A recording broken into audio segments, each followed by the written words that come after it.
بسم اللہ الرحمن الرحیم الحمد للہ رب العالمین والصلاة والسلام علی اشرف الانبیاء والمرسلین وعلی آلہ وصحبہ ومن تبعہم باحسان الى یوم الدین اما بعد۔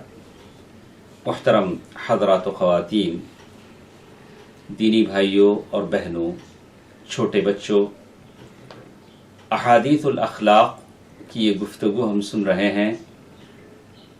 گزشتہ مجلسوں میں ہمارے ساتھ بر الوالدین کے تعلق سے، ماں باپ کے ساتھ حسن سلوک کے تعلق سے ہمارے سامنے باتیں تھیں، مختلف احادیث آثار ہمارے سامنے آئیں۔ اللہ تعالی ہم میں سے ہر ایک کو ماں باپ کے ساتھ حسن سلوک کرنے کی توفیق دے۔ دین اسلام یہ وفاداری اور عہد کو پورا کرنا، آپس میں ایک دوسرے سے خیر خواہی چاہنا، ایک دوسرے کو دینی محبت دینا، ایسے اچھی باتیں جہاں سکھاتا ہے، وہیں ہمیں صلہ رحمی کا بھی حکم دیتا ہے۔ صلہ رحمی، رشتہ داروں کے ساتھ اچھا سلوک کرنا، اور یہ صلہ احسان یعنی اپنے دوستوں کے ساتھ، رشتہ داروں کے ساتھ آدمی اچھا سلوک کرے۔ اللہ تبارک و تعالیٰ نے قرآن مجید میں ہی بات کہی، سورۃ البقرہ آیت نمبر 190 پر 5۔ اللہ نے کہا وَأَحْسِنُوا إِنَّ اللَّهَ يُحِبُّ الْمُحْسِنِينَ، اور سلوک احسان کیا کرو، اللہ تعالیٰ احسان کرنے والوں کو دوست رکھتا ہے۔ وَأَحْسِنُوا إِنَّ اللَّهَ يُحِبُّ الْمُحْسِنِينَ، سورۃ البقرہ آیت نمبر 190 پر 5۔ احسان، اسلام نے ہم کو احسان پر ابھارا کہ رشتہ داروں کے ساتھ صلہ رحمی کریں، احسان کریں، اور اس میں ہمیں رغبت دلائی کہ ہم رشتہ داروں کے ساتھ احسان کریں۔ یہ بلند اخلاق میں سے مانا اور جانا جاتا ہے کہ آدمی اپنے رشتہ داروں کے ساتھ حسن سلوک کرے۔ یہ آدمی کے بلند اخلاق، اچھے اخلاق کی خبر دیتی ہے کہ اس کے اندر یہ عادت ہے کہ وہ اپنے رشتہ داروں کے ساتھ اچھا سلوک کرتا ہے۔ اور اللہ تبارک و تعالیٰ نے جہاں اپنی بات کہی، اللہ سے ڈرنے کی بات کہی، تو اسی کے ساتھ ساتھ اللہ تبارک و تعالیٰ نے صلہ رحمی کو بھی جوڑا ہے۔ جیسے قرآن مجید کی آیت ہم دیکھتے ہیں، سورۃ النساء آیت نمبر 1۔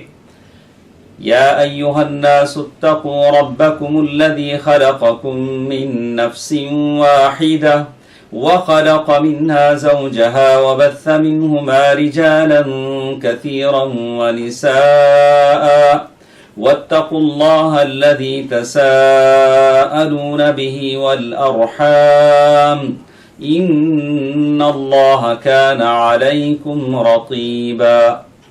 سورۃ النساء کی آیت ہے جس میں اللہ تبارک و تعالیٰ فرماتے ہیں، اے لوگو اپنے پروردگار سے ڈرو جس نے تمہیں ایک جان سے پیدا کیا ہے، اور اسے اس کی بیوی کو پیدا کر کے ان دونوں سے بہت سارے مرد اور عورتیں پھیلا دیے۔ اور پھر آگے اللہ تعالیٰ کہتے ہیں، اور اللہ سے ڈرو جس کے نام پر ایک دوسرے سے تم مانگتے ہو، اور رشتے ناطے توڑنے سے بچو، بے شک اللہ تبارک و تعالیٰ تم پر نگہبان ہے۔ تو اللہ تبارک و تعالیٰ جب یہ بات کہتے ہیں تو اس بات کا حکم دیتا ہے کہ واتقوا اللہ، رشتہ داری کے معاملے میں اللہ سے ڈرو۔ ڈرنے کا مطلب یہ ہے کہ رشتہ داری کو مت توڑو، رشتہ داری کو جوڑنے کی کوشش کرو اور احسان سلوکی کرو۔ اور جیسے حضرت ابو ہریرہ رضی اللہ تعالیٰ عنہ فرماتے ہیں کہ اللہ کے رسول صلی اللہ علیہ وسلم نے فرمایا، اللہ تبارک و تعالیٰ نے جب مخلوق کو پیدا کر کے فراغت حاصل کی، یعنی سارے مخلوق اللہ تعالیٰ نے پیدا کر دیے، تو رشتہ کھڑا ہوا، تو اللہ تبارک و تعالیٰ نے فرمایا کہ ٹھہر۔ اس نے عرض کیا، یہ قطع رحم سے تیری پناہ مانگنے والے کا مقام ہے، یعنی رشتہ داری توڑنے سے تیری پناہ مانگنے والے کا مقام ہے۔ اللہ تبارک و تعالیٰ نے فرمایا، کیا تو اس بات سے راضی نہیں ہے کہ میں اس سے ملوں جو تجھ کو ملائے، اور اس سے تعلق توڑ لوں جو تجھ کو توڑ لے؟ یعنی رشتہ جو ملائے اللہ اس کو ملائے، اور رشتہ جو توڑ لے اللہ تبارک و تعالیٰ اس سے الگ ہو جائے۔ تو رشتے نے کہا، عرض کیا، ہاں اے میرے رب۔ اللہ تبارک و تعالیٰ نے فرمایا کہ تیرا مقام یہی ہے۔ ابو ہریرہ رضی اللہ تعالیٰ عنہ نے قرآن مجید کی وہ آیت پڑھی، فَهَلْ عَسَيْتُمْ إِن تَوَلَّيْتُمْ أَن تُفْسِدُوا فِي الْأَرْضِ وَتُقَطِّعُوا أَرْحَامَكُمْ۔ رشتہ داری کی جب بات آتی ہے تو رشتہ دار کون ہیں؟ یعنی وہ قرابت دار جو باپ کی طرف سے سارے آپ کے رشتے میں آتے ہیں یا ماں کی طرف سے آپ کے رشتے میں آتے ہیں، یہ سب آپ کے رشتہ دار مانے جاتے ہیں۔ اور یہ آدمی کے رشتہ داری کے قربت کے حساب سے الگ الگ ہوتے ہیں، جو جتنا قریب ہوتا ہے اس کا زیادہ حق بنتا ہے۔ رشتہ داروں کے ساتھ آپ کو مجھے کرنا کیا ہے؟ کہا کہ ان کے ساتھ تعلق بنائے رکھیں، ان کے ساتھ خیر خواہی کریں، اور کبھی ان کے ہاں آتے جاتے رہیں، ان کی حالت دریافت کرتے رہیں۔ اسی لیے اس حدیث میں بتایا گیا کہ اللہ تبارک و تعالیٰ جب سارے مخلوق کو پیدا کر کے فارغ ہوئے تو رشتہ اللہ کے بارگاہ میں کھڑا ہوا، اور اس نے کہا کہ یہ رشتہ داری کو توڑنے والے سے تیری پناہ مانگنے کی جگہ ہے۔ تو معلوم یہ ہوتا ہے کہ اللہ تبارک و تعالیٰ اس بات سے روکتے ہیں کہ آدمی رشتہ توڑنے سے بچے۔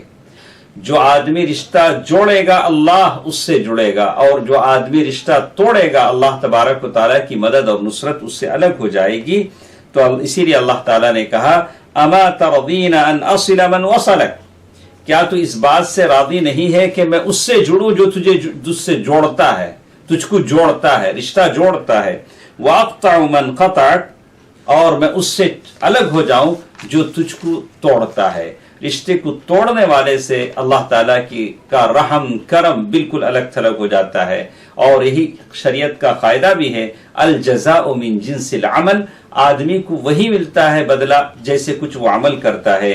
جیسے اللہ تبارک و تعالیٰ نے سورۃ الرحمن آیت نمبر 60 میں کہا، هل جزاء الاحسان الا الاحسان، کیا احسان کا بدلہ صرف احسان نہیں ہے؟ تو رشتہ جوڑے گا تو اللہ تعالیٰ کا کرم اور اس کا رحم آدمی کو ملے گا، اور توڑے گا تو اللہ تبارک و تعالیٰ کی عنایت رحم و کرم سے آدمی محروم ہو جائے گا۔ اور اسی طرح اللہ تبارک و تعالیٰ نے جہاں احسان کے بدلے میں آدمی برائی سے کام لیتا ہے تو اللہ تعالیٰ نے قرآن میں یہی بات کہی، ثم كان عاقبۃ الذین اساءوا السوء، اللہ تعالیٰ نے کہا کہ پھر آخر برا کام کرنے والوں کا بہت ہی برا انجام ہے، اس لیے کہ وہ اللہ تعالیٰ کی آیتوں کو جھٹلاتے ہیں۔ تو ہمارے پاس دو چیزیں ہیں، ایک اچھائی ہے، ایک برائی ہے۔ اچھائی کرنے والے کے ساتھ اچھائی ہوتی ہے، اور برائی کرنے والے کے ساتھ برائی ہوتی ہے۔ اور پھر قرآن مجید کی وہ آیت پڑھی، فَهَلْ عَسَيْتُمْ إِن تَوَلَّيْتُمْ أَن تُفْسِدُوا فِي الْأَرْضِ وَتُقَطِّعُوا أَرْحَامَكُمْ، سورۃ محمد آیت نمبر 22۔ تو اس آیت میں اللہ تعالیٰ نے یہی کہا کہ اگر تم سے یہ بعید نہیں، یہ زمین میں تم کو حکومت اور طاقت دے دیا جائے، اگر تم کو حکومت مل جائے تو زمین میں فساد برپا کرو اور رشتے ناطے توڑ ڈالو۔ اور حافظ ابن کثیر رحمہ اللہ اس آیت کی تفسیر میں کہتے ہیں کہ بندوں کو منع کیا گیا ہے کہ زمین میں فساد مچائیں، اس سے بچیں، اور رشتے ناطے توڑیں، اور رشتے ناطے توڑنا یہ زمین میں فساد مچانا ہے۔ حالانکہ اللہ تبارک و تعالیٰ نے حکم دیا ہے کہ آدمی رشتوں کو ملائے، اس کے لیے مختلف احادیث بیان کیے گئے ہیں۔ صلہ رحمی کے تعلق سے بہت ساری حدیثیں آئی ہیں، ماشاءاللہ بڑی پیاری پیاری حدیثیں ہیں، آپ سنیں گے اور ضرور اس سے فائدہ اٹھانے کی کوشش کریں گے۔ ام المؤمنین عائشہ رضی اللہ تعالی عنہا فرماتی ہیں، الرحم معلقۃ بالعرش۔ ام المؤمنین عائشہ رضی اللہ تعالی عنہا فرماتی ہیں کہ اللہ کے نبی صلی اللہ علیہ وسلم نے فرمایا، رشتہ داری عرش کے ساتھ لٹکائی ہوئی ہے۔ اللہ اکبر! عرش اللہ تعالی عرش کی یہ اتنا بڑا عرش اللہ کی عظمت کا پتہ دیتا ہے، اور رشتہ داری عرش کے ساتھ لٹکائی ہوئی ہے، اور کہتی ہے کہ جس نے مجھے جوڑا اللہ اسے جوڑے گا۔ رشتہ داری عرش کے ساتھ لٹکائی ہوئی ہے، اور کہتی ہے کہ جس نے مجھے جوڑا اللہ اسے جوڑے گا۔ اور جس نے مجھے توڑا اللہ اس سے دور ہوگا۔ بہرحال اس حدیث سے یہ بھی معلوم ہوتا ہے کہ رشتہ داری کا بہت بڑا مقام ہے، اور یہ کہ وہ عرش کے نیچے لٹکی ہوئی ہے۔ اور عبد الرحمن ابن عوف رضی اللہ تعالی عنہ فرماتے ہیں، کہا کہ میں نے رسول اللہ صلی اللہ علیہ وسلم کو یہ فرماتے ہوئے سنا کہ اللہ تعالی نے کہا کہ میرا نام رحمان ہے۔ عبد الرحمن ابن عوف رضی اللہ تعالی عنہ فرماتے ہیں کہ میں نے رسول اللہ صلی اللہ علیہ وسلم کو یہ فرماتے ہوئے سنا کہ میرا نام رحمان ہے، اسی لیے اللہ تعالیٰ نے اپنا ایک نام رحمان تجویز کیا ہے۔ پس جو رشتہ داری کو ملائے گا یعنی صلہ رحمی کرے گا تو میں اس کو اپنی رحمت سے ہمکنار کروں گا۔ اللہ تعالیٰ کہتے ہیں کہ میرا نام رحمان ہے، میں اس کو اپنی رحمت میں لے لوں گا، اور جو رشتہ داری کو کاٹے گا اس کو اپنی رحمت خاص سے محروم کر دوں گا۔ اللہ اکبر! کتنی بات ہے اور کتنی اہم بات ہے کہ مجھے اور آپ کو توجہ دینا ہے، دیکھنا ہے کہ ہمارے رشتہ داری میں کون کون آتے ہیں۔ آدمی کم از کم اپنا نسب نامہ دیکھے کہ میرا فلاں کون ہے، فلاں کون ہے، خالہ کا بیٹا کون ہے، ماموں کا بیٹا کون ہے، پھوپھی کا بیٹا کون ہے، میرا اپنا بھائی کون ہے، تاکہ وہ رشتہ داری کا حق ادا کر سکے۔ عبد الرحمن ابن عوف رضی اللہ تعالی عنہ فرماتے ہیں کہ اللہ کے نبی صلی اللہ علیہ وسلم سے میں نے سنا کہ آپ صلی اللہ علیہ وسلم نے فرمایا، قال اللہ انا الرحمن، اللہ تبارک و تعالیٰ نے کہا کہ میں رحمان ہوں، وہی الرحم، اور وہ رحم صلہ رحمی ہے، اور میں نے اس سے اپنا نام تجویز کیا ہے۔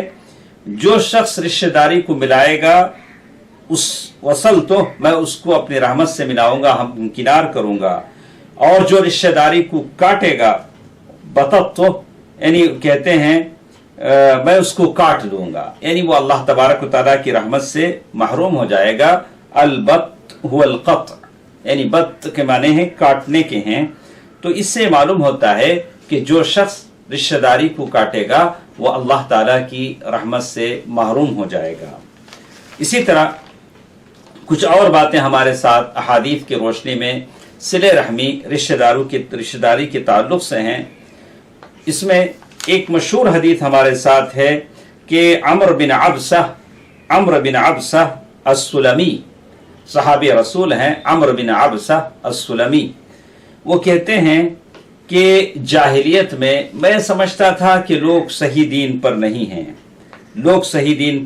ہیں، تو لوگ بتوں کی پوجا کرتے تھے، طرح طرح کی چیزوں میں تھے، تو مجھے سمجھ میں آیا کہ لوگ کسی سیدھے راستے پر نہیں ہیں اور سب لوگ بتوں کی پوجا کرتے ہیں، حالانکہ وہ ابھی مسلمان نہیں ہوئے ہیں۔ عمرو بن عبسہ السلمی رضی اللہ عنہ۔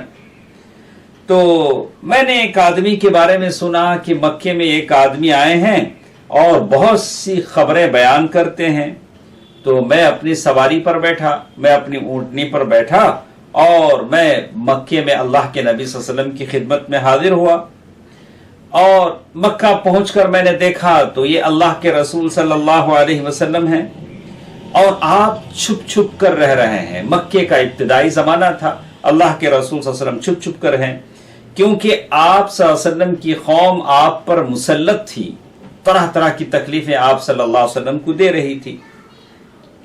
پھر میں نے ایک طریقہ اختیار کیا، کوئی بھی موقع ڈھونڈا، اللہ کے نبی صلی اللہ علیہ وسلم کے قریب پہنچ گیا، تو آپ صلی اللہ علیہ وسلم سے میں نے پوچھا کہ آپ کون ہیں؟ عمرو بن عبسہ السلمی رضی اللہ عنہ کہتے ہیں کہ بڑی قد و کاوش کے بعد، محنت کے بعد اللہ کے نبی صلی اللہ علیہ وسلم تک میری رسائی ہوئی، اور میں نے اللہ کے نبی صلی اللہ علیہ وسلم سے پوچھا کہ آپ کون ہیں؟ آپ صلی اللہ علیہ وسلم نے فرمایا کہ میں نبی ہوں۔ میں نے کہا نبی کسے کہتے ہیں؟ نبی کسے کہتے ہیں؟ آپ صلی اللہ علیہ وسلم نے فرمایا کہ اللہ تعالیٰ نے مجھے یہ پیغام دے کر بھیجا ہے کہ صلہ رحمی کرنا، رشتہ داری کو نہ توڑنا، رشتہ داری کا خیال رکھنا، اور بتوں کو توڑنا، اور اللہ تعالیٰ کو ایک ماننا، اس کے ساتھ کسی کو شریک نہ کرنا۔ میں نے عرض کیا اس مسئلے میں آپ کے ساتھ کون ہیں، یعنی ان باتوں کے ماننے والے آپ کے ساتھ اور کون لوگ ہیں؟ تو آپ نے فرمایا صلی اللہ علیہ وسلم ایک آزاد اور ایک غلام۔ راوی نے کہا کہ اس وقت آپ صلی اللہ علیہ وسلم کے ساتھ حضرت ابوبکر صدیق رضی اللہ عنہ اور حضرت بلال رضی اللہ عنہما، یہ دونوں تھے جو آپ صلی اللہ علیہ وسلم پر ایمان لائے تھے۔ میں نے عرض کیا کہ اے اللہ کے نبی صلی اللہ علیہ وسلم، میں بھی آپ کی پیروی کرتا ہوں۔ آپ صلی اللہ علیہ وسلم نے فرمایا کہ اس وقت تم اس کی طاقت نہیں رکھتے، یعنی اب جو حالات میں ہوں تم اس بات کی طاقت نہیں رکھتے، کیا تم میرا اور لوگوں کا حال نہیں دیکھتے؟ اللہ کے نبی صلی اللہ علیہ وسلم فرمایا کیا تم نہیں دیکھتے کہ میں کس حالت میں ہوں؟ پھر اللہ کے نبی صلی اللہ علیہ وسلم نے کہا کہ اس وقت تم اپنے گھر چلے جاؤ، جب دیکھنا کہ اللہ تبارک و تعالیٰ نے مجھے غلبہ عطا فرمایا ہے تو پھر میرے پاس آنا۔ تو وہ کہتے ہیں کہ میں واپس اپنی گھر چلا گیا۔ اس کے بعد آخر تک ایک لمبی حدیث ہے جو یہاں بس اتنا استدلال ہے کہ اللہ کے نبی صلی اللہ علیہ وسلم نے ان کو کن کن باتوں کا حکم دیا۔ اللہ کے رسول صلی اللہ علیہ وسلم نے عمرو بن عبسہ السلمی رضی اللہ تعالی عنہ کو، جو اوائل اسلام میں، ابتدائی اسلام میں اللہ کے رسول صلی اللہ علیہ وسلم کے پاس آئے تھے، جہاں کچھ باتوں کی نصیحت کی، تاکید کی، تو وہاں سب سے زیادہ صلہ رحمی، رشتہ داری کو جوڑنے پر بھی اللہ کے رسول صلی اللہ علیہ وسلم نے اہمیت دی اور کہا کہ ابتدائی اسلام کے پیغام نبوت میں سے ہے۔ اللہ کے نبی صلی اللہ علیہ وسلم نے ایسے الفاظ کہے کہ تم رشتہ داری کا خیال کرو۔ اللہ کے نبی صلی اللہ علیہ وسلم نے عمرو بن عبسہ السلمی رضی اللہ عنہ کو سب سے پہلے بعض چیزوں میں توحید کا پیغام دیا، اور پھر نماز کا پیغام دیا، زکوٰۃ کا پیغام دیا، اور اسلام اور توحید کی باتیں بتائیں، وہیں ساتھ ساتھ رشتہ داری کی بات بتائی۔ آج ہمارے معاشرے میں بہت سارے ایسے ہیں جو تمام عبادات میں پکے ہیں لیکن رشتہ داری کے معاملے میں کچے ہیں، ان سے رشتہ دار متنفر ہیں، کسی رشتہ دار کو وہ قریب کرنا نہیں چاہتے، اور یہ بات بالکل غلط ہے۔ اللہ کے نبی صلی اللہ علیہ وسلم نے اسی لیے آگے ایک حدیث آتی ہے ابو ایوب الانصاری رضی اللہ تعالی عنہ کی، اس حدیث کو دیکھیں کتنی پیاری حدیث ہے۔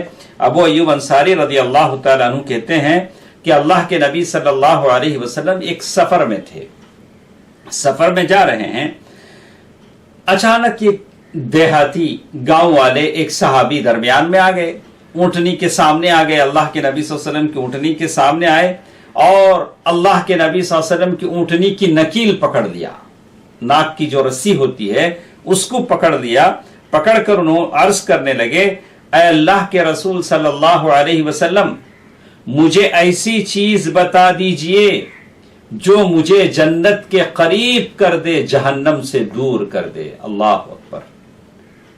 گاؤں کے ایک صحابی ہیں، لیکن سوال کتنا سلجھا ہوا ہے، سوال کتنی ان کی ہدایت کا پتہ دیتا ہے۔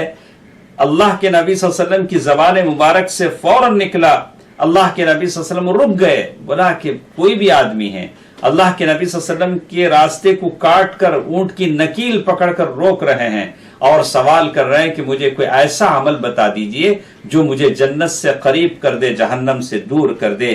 اپنے صحابہ کی طرف غور سے دیکھ کر اللہ کے نبی صلی اللہ علیہ وسلم نے فرمایا اور کہا کہ اس آدمی کو اللہ کی توفیق مل گئی، اسی لیے ایسا سوال ہی کر رہا ہے، اللہ کی توفیق مل گئی، اور فرمایا کہ ہدایت مل گئی۔ پھر اللہ کے نبی صلی اللہ علیہ وسلم نے اس صحابی سے کہا، ان گاؤں والے صحابی سے کہا جنہوں نے آپ کی اونٹ کی نکیل پکڑ دی تھی، کہا کہ تم نے کیا کہا تھا، تم نے مجھ سے کیا پوچھا تھا؟ پھر انہوں نے بات دہرایا تو اللہ کے نبی صلی اللہ علیہ وسلم نے کیا بات کہی، غور سے سنیں، عمل کرنے کی کوشش کریں۔ کہا کہ جنت سے قریب کرنے اور جہنم سے دور کرنے کے لیے جو بات، جو علاج اللہ کے نبی صلی اللہ علیہ وسلم نے بتلایا کہ اللہ کی عبادت کرو، پہلی بات یہ بتائی کہ اللہ تعالیٰ کی عبادت کرو، اور اس کے ساتھ کسی کو شریک نہ کرو۔ آج ہماری حالت یہی ہے، کہنے کو تو ہم مسلمان اس ملک میں کروڑوں کی تعداد میں ہیں، کروڑوں کی تعداد میں ہیں، لیکن اکثر مسلمان ایسے ہیں وما یؤمن اکثرهم باللہ الا وهم مشرکون، نام کے مسلمان ہیں لیکن مشرک ہیں۔ اس لیے ہم خس و خاشاک کی طرح ہیں، توحید پرست بندے گنے چنے چند ہیں، اور اللہ کے نبی صلی اللہ علیہ وسلم اپنے ہر پیغام میں کہہ رہے ہیں کہ ایک اللہ تعالیٰ کی عبادت کرو اور اس کے ساتھ کسی کو شریک نہ کرو، نماز پابندی سے پڑھ۔ اللہ کے نبی صلی اللہ علیہ وسلم نے اس گاؤں والے صحابی سے کہا نماز پابندی سے پڑھو اور زکوٰۃ ادا کرو، اور پھر کہتے ہیں رشتہ داروں سے میل جول رکھو، رشتہ داروں سے اپنا تعلق برقرار رکھو، میل جول رکھو، اور آخر میں کہا کہ بس اب میری اونٹنی چھوڑ دے۔ آخر میں اللہ کے نبی صلی اللہ علیہ وسلم فرمایا کہ اب اونٹنی کی نکیل چھوڑ دو، میں نے تمہیں بتا دیا ہے، یہی چند باتیں ہیں، ان باتوں پر عمل کرو۔ تو اللہ کے نبی صلی اللہ علیہ وسلم نے، متفق علیہ کی حدیث ہے اور یہ الفاظ صحیح مسلم کے ہیں، اس میں معلوم یہ ہوتا ہے کہ صحابہ کو کتنی تڑپ تھی کہ اللہ کے نبی صلی اللہ علیہ وسلم سے ایسے الفاظ سنیں جو ان کو جنت کا مقیم بنا دے، جنت کے قریب کر دے، جہنم سے دور کر دیں۔ اللہ کے نبی صلی اللہ علیہ وسلم نے اس حدیث میں 4 اہم باتیں بتلائی ہیں۔ سب سے پہلے اس صحابی کو جنہوں نے اونٹ کی نکیل پکڑ لی تھی اور اپنے لیے جنت سے قریب کرنے والا عمل اور جہنم سے دور کرنے والے عمل کی بتانے کی فرمائش پیارے نبی سے کی تھی، سب سے پہلے انہیں توحید کا حکم دیا، شرک سے برات کا حکم دیا۔ اس کے بعد جو سب سے پہلا مرحلہ آتا ہے وہ نماز کا، نماز کی تاکید کی، دن اور رات میں 5 وقت کی نمازیں پابندی کے ساتھ ادا کرو۔ پھر اس کے بعد زکوٰۃ کا حکم دیا، اور اللہ تعالیٰ نے اپنی کتاب میں ہمیشہ نماز کے ساتھ زکوٰۃ کو جوڑا ہے جو اسلام کا ایک فریضہ ہے۔ پھر اللہ کے رسول صلی اللہ علیہ وسلم نے صلہ رحمی کی بات کی، رشتہ داری کو جوڑنے کی بات کی، کہا کہ یہ عظیم عبادتیں ہیں جو آدمی کو جنت سے قریب کرتی ہیں، جہنم سے دور کرتی ہیں۔ تو یہ اللہ کے نبی صلی اللہ علیہ وسلم نے رشتہ داری کے ملانے کو توحید کے ساتھ، نماز کے ساتھ، زکوٰۃ کے ساتھ جوڑا ہے۔ تو اس سے معلوم ہوتا ہے کہ رشتہ داری کو جوڑنا، رشتہ داریوں کو ملانا، رشتہ داروں کے ساتھ اچھا سلوک کرنا، اس کا کتنا بڑا مقام ہے۔ کچھ باتیں انشاءاللہ اگلی مجلس میں اسی کے تعلق سے کچھ حدیثیں ہمارے ساتھ رہیں گی کہ رشتہ داری کیا چیز ہوتی ہے۔ اللہ تعالیٰ مجھے اور آپ کو رشتہ داروں کا حق ادا کرنے کی توفیق دے، آمین۔ والسلام علیکم ورحمۃ اللہ وبرکاتہ۔